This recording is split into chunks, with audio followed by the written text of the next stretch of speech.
Hello बच्चों, कैसे हैं आप? आशा है ठीक होंगे। तो चलिए बगैर देरी के आज के टॉपिक को शुरू करते हैं। तो आज हम जानेंगे बच्चों अलंकार। अलंकार किसे कहते हैं, क्या होता है, कहाँ इसका प्रयोग करते हैं, प्रमुख प्रकार कौन कौन से हैं और उदाहरणों के साथ जानने का प्रयास करेंगे। तो चलिए शुरू करते हैं टॉपिक को। तो सबसे पहले बात करें बच्चों, तो अलंकार कविता की सुंदरता को बढ़ाने वाला तत्व होता है।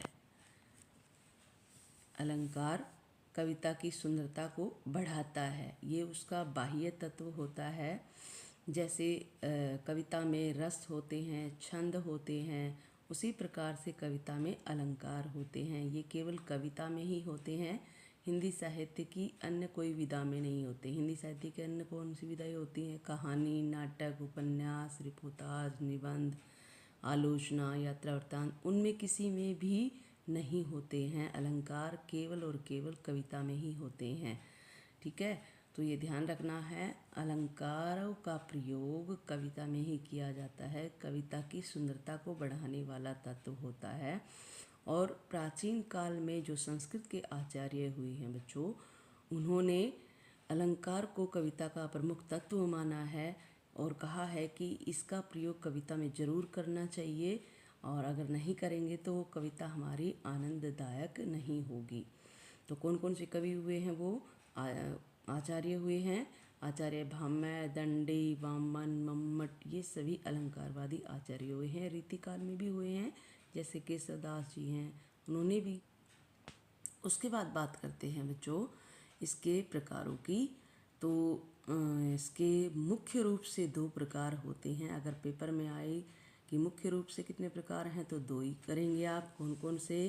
पहला है शब्दालंकार और दूसरा है अर्थालंकार। एक और प्रकार भी होता है जिसको बोलते हैं उभयालंकार। तो कई बार कवि जो होता है अपनी कविता की सुंदरता को शब्दों के द्वारा बढ़ाने की कोशिश करता है, और कई बार वो अर्थ के द्वारा भी कविता की सुंदरता को बढ़ाने का प्रयास करता है। और उसके अलावा कई बार वो इन दोनों को मिलाकर के भी कविता की सुंदरता को बढ़ाने का प्रयास करता है, तो उसको फिर हम उभयालंकार कहते हैं। तो कुल की बात की जाए, कुल कितने अलंकार होते हैं, तो फिर 3 प्रकार के हो जाएंगे। और प्रमुख रूप से पूछा जाए तो 2 प्रकार के होते हैं। वैसे तो अलंकार बहुत सारे हैं, किसी ने प्राचीन काल में तो 300 के आसपास अलंकार बताए हैं। उसके बाद किसी ने 150 बताए हैं, किसी ने 120 बताए हैं। और अभी जो बड़ी परीक्षाएं होती हैं उनमें भी 20-25 के आसपास अलंकार पूछे जाते हैं। लेकिन यहाँ पे क्योंकि हम बोर्ड परीक्षाओं की तैयारी की बात करते हैं, तो यहाँ पर 7-8 अलंकार ही बहुत महत्वपूर्ण जो अलंकार हैं उन्हीं की बात की जाती है। तो आज भी हम उन्हीं को ही पढ़ेंगे और उन्हीं के ही उदाहरणों को देखने का प्रयास करेंगे।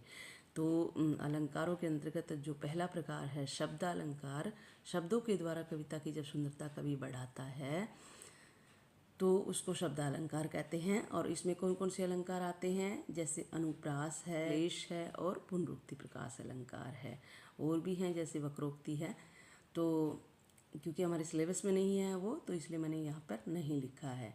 तो शब्दालंकार यानी कि शब्दों के द्वारा कविता की सुंदरता को बढ़ाया जाता है। इसमें ये कई बार पेपर में पूछ भी लेता है एग्जामिनर, कि बोर्ड के पेपर में पूछ लेते हैं कि शब्दालंकार के अंतर्गत कौन सा अलंकार नहीं आता है। कोई 3 इनमें से लिख दिया जाएगा और एक कोई और होगा, तो आपको ये फाइंड आउट करना है। ये याद रखने हैं कि शब्दालंकार के अंतर्गत कौन कौन से आते हैं।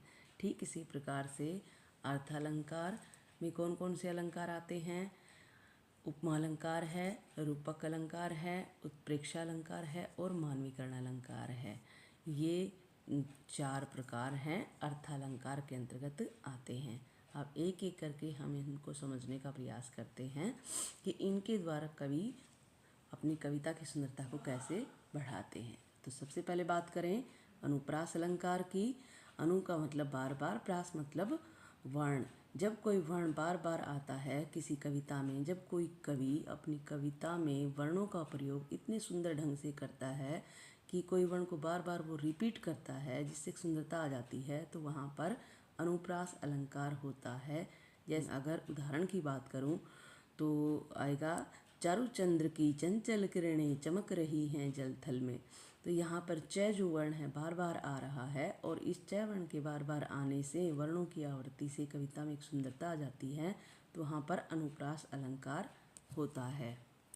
ये अनुप्रास अलंकार के बच्चों कुछ उदाहरण हैं, जैसे कि आप उदाहरणों में समझ सकते हैं। मुदित महीपति मंदिर आए, मैं वर्ण की आवृत्ति हो रही है। और अगले में देखिए, तरणी तनुजाट तट तमाल तरवर बहु छाई, यहाँ पे भी तय वर्ण की आवृत्ति हो रही है। रघुपति राघव राजा राम में रे वर्ण की आवृत्ति हो रही है। ठीक है, तो आप हर एक उदाहरण में देख सकते हैं कि वर्णों की बार बार रिपीटेशन हो रही है। अच्छा, ये भी ध्यान रखना है कि अनुप्रास अलंकार में ये जरूरी नहीं है कि शुरू का वर्ण ही रिपीट हो, उसमें बीच का वर्ण भी रिपीट हो सकता है, और उसमें आखिरी का जो शब्द का आखिरी वर्ण है वो भी रिपीट हो सकता है। जैसे यहाँ देखिए, कहत नढ़त रिझत खिजत, यहाँ पे तय जो वर्ण है लास्ट का होता है और ये रिपीट हो रहा है। तो अनुप्रास अलंकार में कोई भी वर्ण रिपीट हो, चाहे वो शुरू में हो, चाहे बीच में हो, चाहे अंत में हो, जब वो रिपीट होता है एक पैटर्न के अनुसार, तो वहाँ पर अनुप्रास अलंकार होता है। आप इसको देख सकते हैं। ये सारे अनुप्रास अलंकार के ही उदाहरण हैं। और अनुप्रास अलंकार के भी कई प्रकार होते हैं बच्चों, मुख्य रूप से 5 प्रकार होते हैं। आप इसको वीडियो को पॉज करके इन एग्जाम्पल्स को ध्यान से देख लेंगे। तो अनुप्रास अलंकार के अभी हमने एग्जाम्पल देखे। अनुप्रास अलंकार के प्रकार में बच्चों 5 भेद होते हैं: छीकानुप्रास, वृत्तानुप्रास, श्रुत्यानुप्रास, अत्यानुप्रास और लटानुप्रास। ये हालांकि आपकी बोर्ड परीक्षाओं में नहीं पूछे जाएंगे, लेकिन जो कॉम्पिटिटिव एग्ज़ाम होते हैं उनमें ये ज़रूर पूछे जाते हैं। तो मैं एक दो शब्दों में इसका आपको बता देती हूँ कि छीकानुप्रास जो होता है, जिसमें कोई वर्ण 2 बार रिपीट होता है तो वहाँ छीकानुप्रास होता है। कोई वर्ण 3 बार या 3 से अधिक बार रिपीट होता है तो वहाँ वृत्तानुप्रास होता है। श्रुत्यानुप्रास, सुनने में अनुप्रास लगे तो वहाँ श्रुत्यानुप्रास होता है। अत्यानुप्रास वहाँ होता है जहाँ पर कोई शब्द का जो अंतिम वर्ण होता है वो सेम हो, तो वहाँ पर अत्यानुप्रास होता है। और लटानुप्रास में कोई जो पंक्ति होती है, कोई लाइन जो होती है वो पूरी की पूरी रिपीट होती है, तो वहाँ पर लटानुप्रास अलंकार होता है। तो ये अनुप्रास अलंकार के कुछ उदाहरण हैं। आपसे बोर्ड परीक्षाओं में नहीं पूछे जाएंगे, लेकिन फिर भी मैं आपको बता देती हूँ, याद रखना है, आगे के लिए सही रहेंगे। अगला जो प्रकार है बच्चों अलंकारों का, शब्दालंकारों का, उसके अंतर्गत आता है यमक। यमक शब्द का शाब्दिक अर्थ होता है जोड़ा।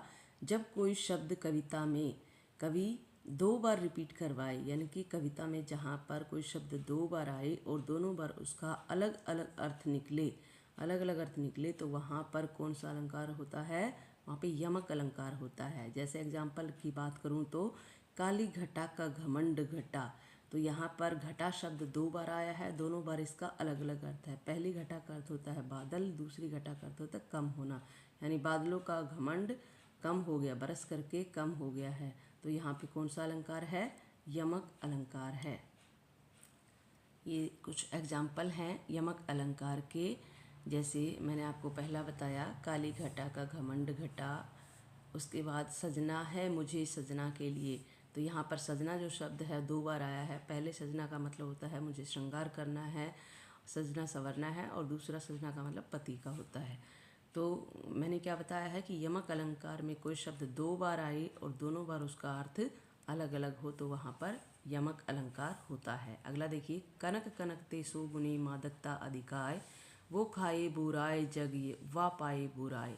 कनक कनक, एक कनक का अर्थ होता है सोना, एक कनक का अर्थ होता है धतूरा। कि सो करके पागल हो जाते हैं, जबकि सोने को केवल मिलता है उनको तभी वो पागल हो जाते हैं। इसी प्रकार से अगला देखिए, जे 3 बेर खाती थी वे 3 बेर खाती है। यहाँ पे बेर शब्द 2 बार आया है, दोनों बार इसका अर्थ अलग है। यहाँ पे 3 बार, ये इस बेर का मतलब है बार। वह 3 बार खाना खाती थी जो अब 3 बेर पर ही जीवित है, यानी कि 3 बेर जो फल होता है उसको खा करके वो जीवित रह रही है। अगला देखिए, खग कुल कुल सा बोल रहा है। यहाँ पर भी जो कुल शब्द है वो 2 बार रिपीट हुआ है। माला फेरत जग जुग भया फिरा न मन का फेर, कर का मन का डार दे, मन का फेर। यहाँ पे मन का जो शब्द है वो कई बार रिपीट हुआ है, लेकिन सबका अर्थ अलग अलग है। तो यहाँ पर भी कौन सा अलंकार है? यमक अलंकार है। तो आप इसको समझेंगे। माला फेरत जुग भया, कि माला फेरते फेरते संसार खत्म हो गया है। मन फिरा न मन का फेर, और उनका मन दूसरी तरफ दूसरी दिशा में नहीं चला है, यानी कि मन में उनके सच्चाई नहीं आई है। इसलिए हे बंदे, हाथ का, कर का मतलब हाथ का, मन का जो तुम भज रहे हो, जो माला भज रहे हो, उसको छोड़ करके मन का फिर अपने मन को ठीक करो, तो हर जगह तुम्हें भगवान मिलेंगे, ऐसा कहा गया है। इसके बाद बच्चों, शब्द अलंकार का अगला जो प्रकार है वो है श्लेष अलंकार। श्लेष का शाब्दिक अर्थ अगर हम कहें तो उसका अर्थ होता है चिपकना। जब कोई शब्द एक ही बार कविता में आए, कवि अपनी कविता में किसी शब्द का इस तरीके से प्रयोग करे कि वो एक ही बार आए, लेकिन उसके अर्थ अनेक निकले, बहुत सारे निकले, तो वहाँ पर श्लेष अलंकार होता है। ये देखिए कुछ श्लेष अलंकार के उदाहरण हैं, उनसे और भी स्पष्ट हो जाएगा श्लेष अलंकार का क्या होता है। जैसे पहला उदाहरण देखिए, आए अज्ञात दिशा से अनंत के घन। यहाँ पर बताया गया है अनंत शब्द एक ही बार आया है, लेकिन इसके दो अर्थ निकल रहे हैं। पहला जो अर्थ है वो है बहुत सारे, और दूसरा अर्थ इसका निकाल सकते हैं ईश्वर, यानी कि अज्ञात दिशा से आए अनंत के घन। पता नहीं कौन सी दिशा से आए हैं बहुत सारे, घन मतलब बादल, बहुत सारे बादल आए हैं। इसका एक मीनिंग ये भी हो सकता है कि पता नहीं कौन सी दिशा से ईश्वर के बादल आए हैं। तो दो तरीके से इसको कह सकते हैं। तो यहाँ पे कौन सा अलंकार है? श्लेष अलंकार है। अगला उदाहरण देखिए, सुभरन को खोजत फिरत कवि व्यभिचारी चोर। तो यहाँ पे सुभरन जो शब्द है उसके कई अर्थ निकल रहे हैं, जबकि एक ही बार वो शब्द आया है। तो एक अर्थ निकल रहा है इसका अच्छे शब्द, और एक निकल रहा है इसका नारी, और एक शब्द निकल रहा है इसका सोना। तो उसको खोज रहे हैं सुभरन को, यानी कि कवि के संदर्भ में अच्छे शब्द। कवि हमेशा अच्छे शब्दों को खोजने की कोशिश करता है। व्यभिचारी जो दुराचारी व्यक्ति होता है वो किसी सुंदर महिला को, स्त्री को ढूंढने की कोशिश करता है, और ठीक इसी प्रकार से सुभरन यानी कि सोने को चोर ढूंढने की कोशिश करता है। तो शब्द एक आया है और उसके अर्थ कवि के संदर्भ में अलग है, व्यभिचारी के संदर्भ में अलग है, और चोर के संदर्भ में अलग है। तो यहाँ पर कौन सा अलंकार है? श्लेष अलंकार है। एक ही शब्द के अनेक अर्थ चिपके हुए हैं। उसके बाद अगला देखिए, मधुबन की छाती को देखो सूखी कितनी इसकी कलियां। तो यहाँ पर मधुबन जो शब्द है वो भी, उसके भी कई अर्थ निकल रहे हैं। एक तो यहाँ पे संसार को दर्शा रहा है, और दूसरा यहाँ बगीचा भी इसको कह सकते हैं कि बगीचे को देखो, इसके बगीचे में कितनी जो कलियां हैं वो मुरझा गई हैं। दूसरा इसका मीनिंग क्या हो सकता है कि संसार को देखो, इसमें कितने लोग हैं जो खत्म हो गए हैं, जो गलत रास्ते पर चले गई हैं। कलियां का मतलब भी दो अर्थ होते हैं। पहला कलियां का मतलब जो फूल के खिलने के इससे पहले की अवस्था होती है उसको कलियां बोलते हैं, और दूसरा जो यौवन से पूर्व की जो अवस्था होती है उसको भी कलियां ही बोलते हैं। उसके जो रहीम गति दीप की कुल कपूत गति होय, बारे उजियारो करे बड़े अंधेरो होय। तो यहाँ पर भी श्लेष अलंकार है, जहाँ पर बारे शब्द एक ही बार आया है, लेकिन इसके दो मीनिंग निकल रहे हैं। बड़े का अर्थ भी डबल निकल रहा है। तो जैसे बता रहे हैं कि दीपक की गति होती है, वैसे ही जो कुल का जो कपूत होता है उसकी गति होती है। अगर वह जैसे दीपक जलता है तो उजियाला होता है, लेकिन जब वो दीपक बुझता है तो अंधेरा हो जाता है। ठीक इसी प्रकार से जो पुत्र होता है, जब वो जीवन में आगे बढ़ता है तो वो प्रशंसा प्रसिद्धि को प्राप्त करता है। जब वो गलत रास्ते पर चलता है तो अंधेरा यानी कि उसके जीवन में निराशा छा जाती है। तो यहाँ पर बारे और बड़े दो शब्द के अलग अलग मीनिंग निकल रहे हैं। श्लेष अलंकार है। अगला देखिए, चरण धरण चिंता करत फिरत चितवन चहुओर। यहाँ पे भी श्लेष अलंकार है। अगला देखिए, नवजीवन दो घनश्याम हमें। घनश्याम शब्द के दो मीनिंग निकल रहे हैं। पहला जो मीनिंग है वो है बादल, और दूसरा जो मीनिंग है वो है कृष्ण। कि घनश्याम हे कृष्ण हमें नया जीवन दो, या फिर इसका मीनिंग ये भी हो सकता है कि हे बादलों तुम बरसो और हमें नया जीवन दो। अगला देखिए, रहीमन पानी राखिए बिन पानी सब सून, पानी गए न उबरे मोती मानस चून। तो यहाँ पर पानी शब्द एक ही बार आया है, लेकिन उसके अर्थ जो हैं वो अलग अलग है, रिपीट हैं।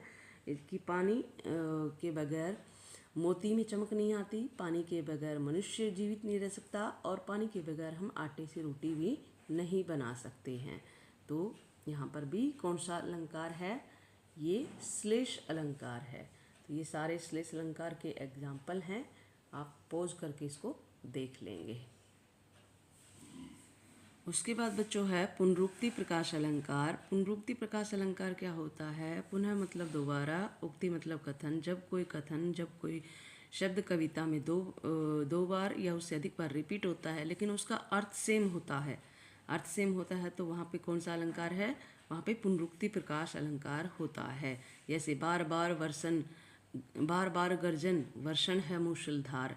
तो यहाँ पे बार बार जो शब्द है वो 2 बार आया है, दोनों बार इसका अर्थ सेम है, तो यहाँ पे पुनरुक्ति प्रकाश अलंकार है।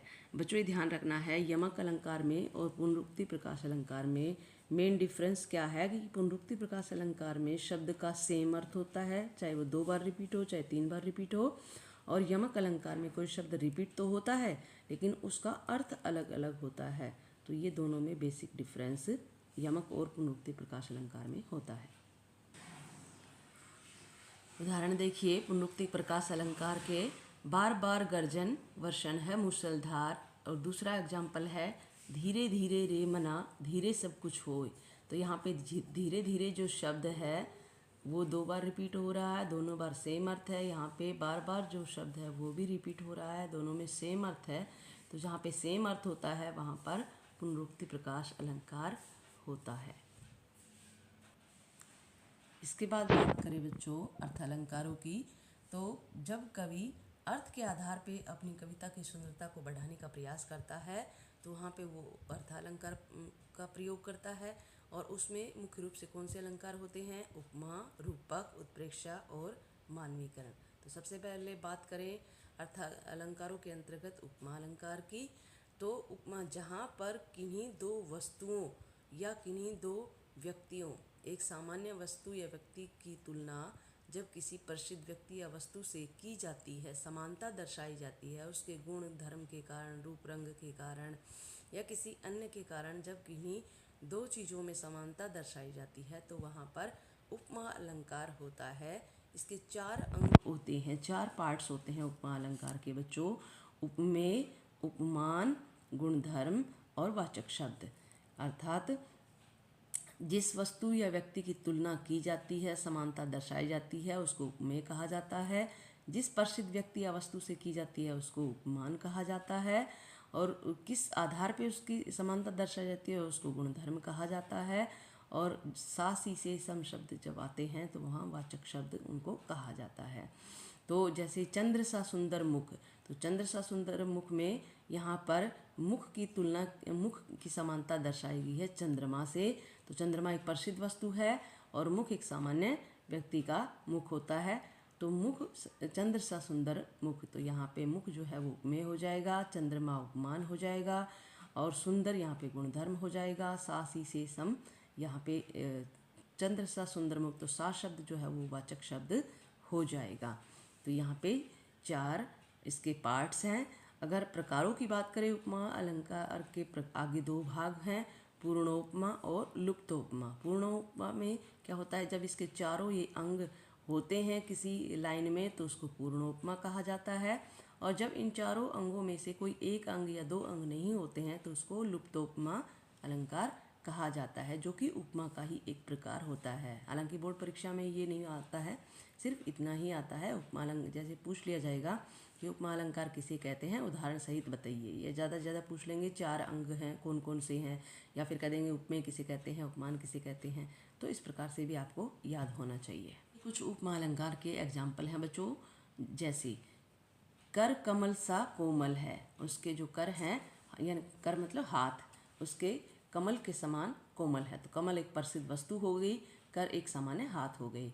जैसे, और सा वाचक शब्द है। ये ध्यान रखना है बच्चों कि जो उपमा अलंकार होता है उसमें जो उपमान है उसके आगे या पीछे सा सी से सम समान ये शब्द कहीं पर उस लाइन में हमें दिख जाए तो वो वहाँ पे उपमा अलंकार होता है। इसी प्रकार से देखिए, रति सम रमणीय मूर्ति राधा की, तो यहाँ पर सम शब्द आ गया। हमने ये देखना है कि सा सी सम से समान जब शब्द कहीं पर आ जाते हैं तो वहाँ पर उपमा अलंकार होता है। और इसके बीच में जरा सा हाइफन होता है जिसको योजक चिन्ह हम कहते हैं। तो जहाँ पर योजक चिन्ह के बाद सा सी से सम समान आ जाए वहाँ उपमा अलंकार होता है। अगला एग्जाम्पल देखिए, यह रति सम, रति मतलब जो श्रृंगार की जो देवी है उसके समान राधा की मूर्ति सुंदर है। इसी प्रकार से नीचे वाला जो मैंने आपको एग्जाम्पल बताया था, गंगा सा गंभीर हृदय हो, गिरी सा ऊंचा हो उसका मन। तो यहाँ पे गिरी सा, यहाँ पे हाइफन है और बीच में उसके बाद सा सी से सम समान है। तो यहाँ पे भी कौन सा अलंकार है? उपमा अलंकार है। सहस बाहु सम सो रिपु मोरा, रिपु मतलब शत्रु, मोरा मतलब मेरा। सम, यहाँ पे सम आ गया ना, तो सा सी से सम समान, तो सहस बाहु के समान वो मेरा शत्रु है। तो यहाँ पे भी कौन सा अलंकार है? तुलना की गई है कि वो शत्रु कैसा है, उसके समान है, उपमा अलंकार है। कोटि कुलिस समवचन तुम्हारा, है ना, कोटि कुलिस समवचन, यहाँ पे भी सम आ गया तो यहाँ पे भी कौन सा अलंकार है? उपमा अलंकार है। उसके बाद देखिए, बढ़त देखित जल सम वचन बोले रघुकुल भानु, तो यहाँ पे भी सम आ गया।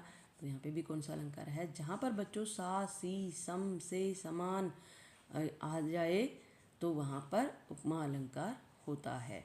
हरिपद कोमल कमल से, यहाँ पे भी से आ गया। लघु तरुण हंसनी सी सुंदर, सी आ गया तो यहाँ पे भी कौन सा अलंकार है? उपमा अलंकार होता है। यानी कि योजक जो शब्द है उसके बाद सा सी से सम समान आ जाए तो वहाँ पर उपमा अलंकार होता है। आप इनमें सब में देख रहे होंगे कि किसी सामान्य व्यक्ति या वस्तु की तुलना प्रसिद्ध व्यक्ति या वस्तु से की जाती है, समानता। जैसे हरिपद कोमल कमल से, हरिपद, हरि मतलब भगवान, पद मतलब पैर, हरि के भगवान के जो पैर है कोमल हैं, कैसे हैं? कमल के समान कोमल हैं। तो ये कुछ एग्जाम्पल हैं उपमा अलंकार के, आप इनको अच्छे से देख लेंगे।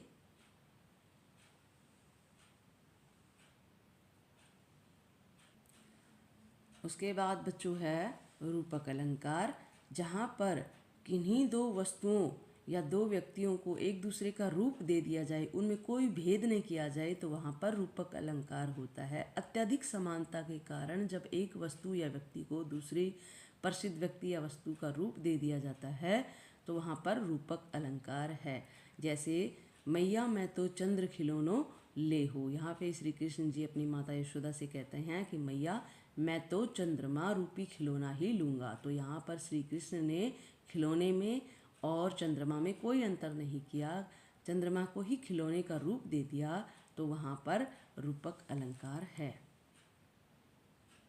ये रूपक अलंकार है। जैसे मैंने अभी आपको बताया, मैया मैं तो चंद्र खिलौना ले हो। देखो इसमें भी योजक चिन्ह है और यमक अलंकार में भी हमने योजक चिन्ह कहा था, लेकिन यमक अलंकार में योजक चिन्ह के बाद सा सी से सम समान है, जबकि रूपक अलंकार में योजक चिन्ह के बाद वो दोनों शब्द इकट्ठे होते हैं, जिसकी तुलना की, जिसका रूप दिया जा रहा है, जिससे दिया जा रहा है, वो दोनों इकट्ठे ही होते हैं। जैसे भव सागर जो हैं, यहाँ पे संसार रूपी सागर है, इधर देखिए चरण कमल, ये दोनों भी शब्द इकट्ठे आए हैं, बीच में हाइफन है।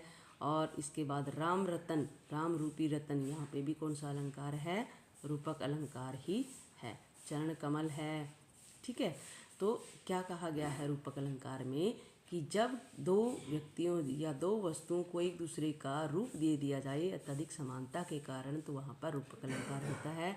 यहाँ पर चंद्रमा को खिलौने का रूप दे दिया और यहाँ पर संसार को सागर का रूप दे दिया, यहाँ पर चरणों को कमल का रूप दे दिया और यहाँ पर राम को रत्न का रूप दे दिया। पायो जी मैंने राम रतन धन पायो, मैंने राम रूपी रतन को पान लिया है, यानी कि राम में और रत्न में कोई अंतर उनको नज़र नहीं आता है। यहाँ पर भी देखिए, चरण कमल बंदो हरिराई, कि मैं भगवान के कमल रूपी चरणों की वंदना करता हूँ। तो यहाँ पे अत्यधिक समानता के कारण, यानी कि उनके चरणों में और कमल में कवि को कोई अंतर नज़र नहीं आ रहा, दोनों समान है, दोनों कोमल हैं, दोनों पवित्र हैं। तो पवित्रता के कारण, कोमलता के कारण एक वस्तु को दूसरी का रूप दे दिया। तो यहाँ पे भी कौन सा अलंकार है? रूपक अलंकार है। उसके बाद बच्चों आता है अगला हमारा अलंकार उत्प्रेक्षा अलंकार। उत्प्रेक्षा अलंकार, तो जहाँ पर किन्हीं एक दो वस्तुओं या व्यक्तियों में संभावना दर्शाई जाए, एक वस्तु को दूसरे की संभावना दर्शाई जाए, वहाँ पर उत्प्रेक्षा अलंकार होता है। और इसके जो वाचक शब्द हैं, पहचानने के जो शब्द हैं, वो हैं मानो, मनहु, जानो, जनू, जो, जैसा, जनू। ये जो शब्द कहीं पर आ जाएं तो वहाँ पर उत्प्रेक्षा अलंकार कर देना है हमने, यानी कवि इन शब्दों का प्रयोग करेगा तो हमें पहचान जाना है कि यहाँ पर उत्प्रेक्षा अलंकार है। संभावना दर्शाई जा रही है नहीं वो वस्तु, न तो समानता होती है इसमें।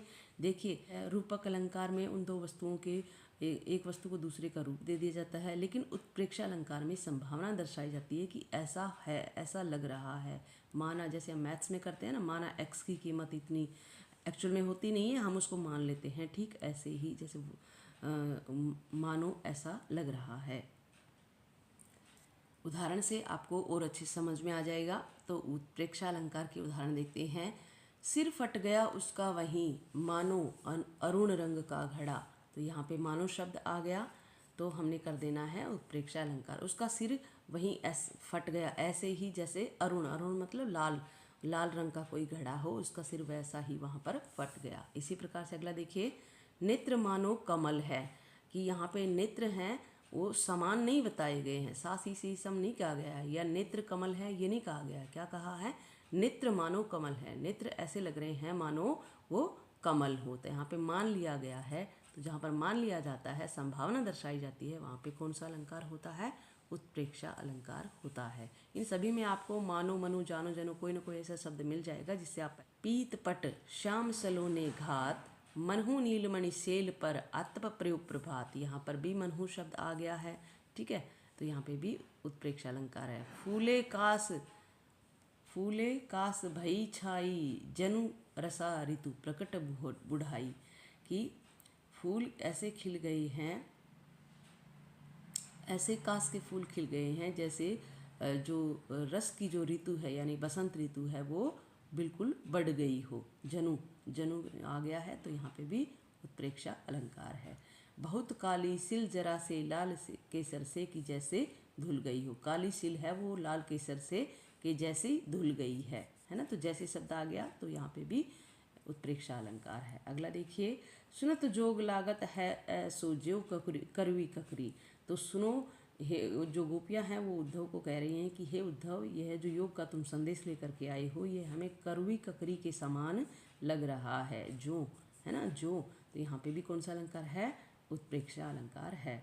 तुम तो काल हाक जनु लावा, बार बार मोहि लागी बुलावा। यहाँ पे जो परशुराम जी हैं वो कह रहे हैं लक्ष्मण को कि तुम तो अब काल को, यानी मृत्यु को हाँक करके ले आ रहे हो और मुझे बार बार बुला रहे हो। जानू, मुझे तुम तो मानो काल को ही हाँक करके बुला करके ला रहे हो, तो जो मुझे बार बार प्रेरित कर रहे हो अपने आप को मारने के लिए। तो यहाँ पे जनु शब्द आ गया तो उत्प्रेक्षा अलंकार है। मुख जनु शुभ्र मयंक, मयंक मतलब चंद्रमा, सफ़ेद मतलब शुभ्र का मतलब सफ़ेद, तो उसका जो मुख है वो सफ़ेद है मानो चंद्रमा हो। तो यहाँ पे हमने मान लिया है, समानता नहीं दर्शाई जा रही, रूप नहीं दिया जा रहा, केवल हमने माना है। तो यहाँ पे भी कौन सा अलंकार है?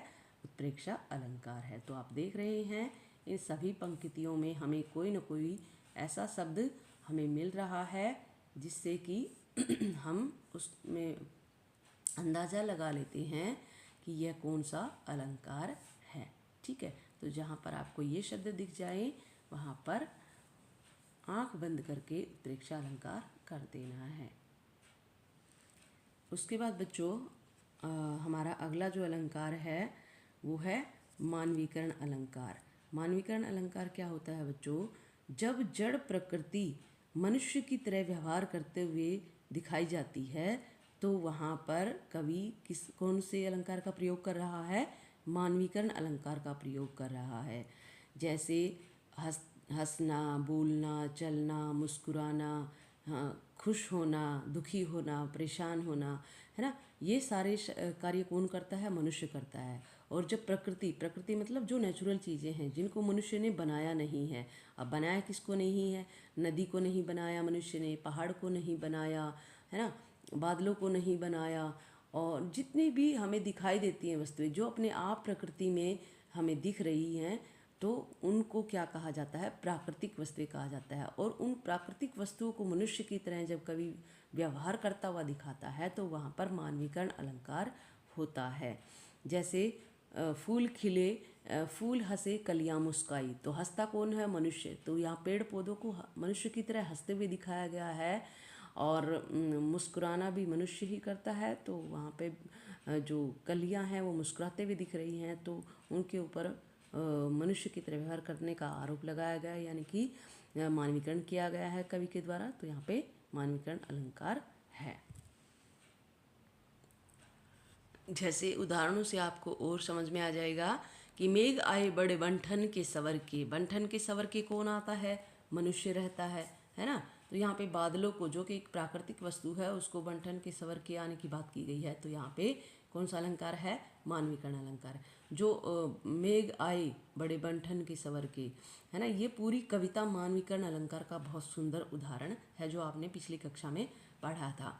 उसके बाद देखिए, बूढ़े पीपल ने आगे बढ़कर जुहार की। जुहार मतलब विनती की। बूढ़े पीपल ने जुहार करना, विनती कौन करता है? मनुष्य करता है। यहाँ पे पीपल को जुहार करते हुए बताया गया है। तो यहाँ पे भी कौन सा अलंकार है? मानवीकरण अलंकार है। ये मैंने एग्जाम्पल आपको बता ही दिया था। लहरें गगन चूमती उठती, लहरें ऐसे लग रही हैं गगन को चूम रही हो। तो यहाँ पर भी कौन सा अलंकार है? मानवीकरण अलंकार है। इसके अलावा बच्चों एक और आखिरी अलंकार होता है अतिशयोक्ति अलंकार। तो उसमें क्या होता है कि जब कवि अपनी कविता में किसी बात का इतना बढ़ा चढ़ा के वर्णन करता है कि सुनने में ही हंसी आए और वह असंभव सी बात लगे, तो वहाँ पर कौन सा अलंकार का प्रयोग किया है कवि ने? अतिशयोक्ति अलंकार का प्रयोग किया है। अति मतलब बहुत ज़्यादा, शोक्ति मतलब उक्ति मतलब कथन। कोई कथन बहुत ज़्यादा बढ़ा चढ़ा के जब वर्णित किया जाए कवि के द्वारा, तो उस कविता में अतिशयोक्ति अलंकार का प्रयोग किया गया है। जैसे आगे नदियाँ बढ़ी अपार, घोड़ा कैसे उतरे पार, राणा ने सोचा इस पार, तब तक चेतक था उस पार। कि आगे बहुत बड़ी नदी थी और घोड़ा कैसे पार उतरे इससे, ये बात राणा सोच ही रहा था कि इतनी ही देर में उनका जो चेतक नाम का घोड़ा है उसने नदी को पार कर लिया बहुत तेज़ी से। तो ऐसा संभव नहीं है कि कोई घोड़ा जो है नदी की इतनी चौड़े फलक को पार कर जाए। तो यहाँ पे किसी बात को बढ़ा चढ़ा के वर्णित किया गया है, इसलिए यहाँ पे अतिशयोक्ति अलंकार है। अगला देखिए, हनुमान की पूंछ में लगन न पाई आग, लंका सिगरी जल गई, गए निशाचर भाग। तो हनुमान की पूंछ में आग भी नहीं लगने पाई थी, और सारी जो लंका है वो जल गई, और निशाचर जो है वो भाग गए। निशाचर मतलब, निशा मतलब रात्रि, चर मतलब चलने वाले, जो रात्रि को चलते हैं, अर्थात राक्षस। तो सारे राक्षस भाग गए, सारी लंका जल गई, जबकि हनुमान की पूंछ में आग भी नहीं लग पाई थी। तो यहाँ पे भी उनकी पूंछ का बहुत बढ़ा चढ़ा के वर्णन किया गया है। तो इस वजह से यहाँ पे अतिशयोक्ति अलंकार है। तो ये थे बच्चों कुछ एक प्रमुख अलंकार जिसको हमने उदाहरणों के साथ समझा। तो आशा है आपको समझ में आए होंगे। अगर आपको समझ में आ गए हों तो प्लीज़ लाइक और शेयर करना। और आज के लिए इतना ही। नेक्स्ट बार मिलते हैं किसी नए टॉपिक के साथ। तब तक जय हिंद, जय भारत।